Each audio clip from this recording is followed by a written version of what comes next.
বর্তমানেও আন্দোলনের নামে আওয়ামী নর্তন কীর্তন আরও কত কিছু আওয়ামী লীগ আমলে দেখতাম।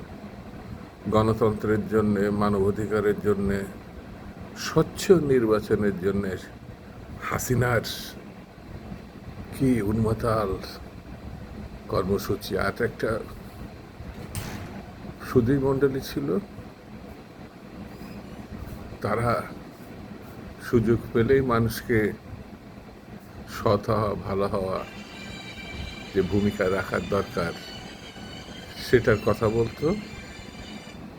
সুশীল সমাজ তারা আবার সমর্থন দেওয়ার জন্য যেন বসেই থাকতো। তারপরে একসময় হিংস্র আন্দোলন, উন্মাতাল কাণ্ড, কেয়ারটেকার সরকার।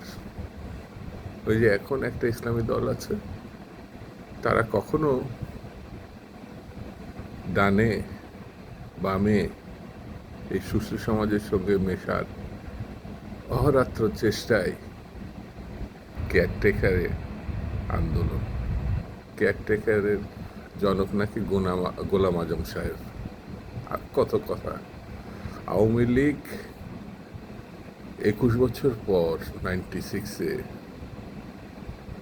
এই কেয়ারটেকারের কথা বলে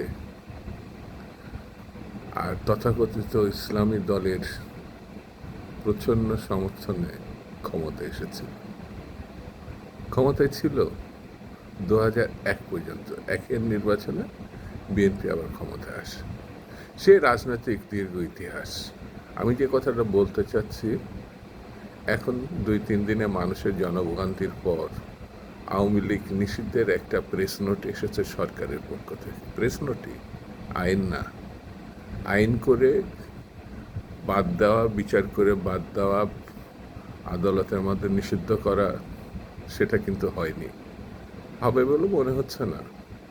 তবে আগামী দিনগুলো এইসব ভড়ংবাজদের বিরুদ্ধে জনতার যে রুদ্ধরস, সেটা ঠেকানোর যে অপচেষ্টা, সেটা হচ্ছে নির্বাচনকে বন্ধ রাখা। সেটি কখনো হবে না। নির্বাচন হবে, নির্বাচিত সরকার আসবে এবং সেই সরকার আওয়ামী লীগকে গণহত্যার দায়, লুটপাটের দায় কাঠগড়ায় দাঁড় করাবে, বিচার হবে, নিষিদ্ধ না, নিশ্চিহ্ন হয়ে যাবে। এটাই হচ্ছে মূল বক্তব্য। ভালো থাকবে।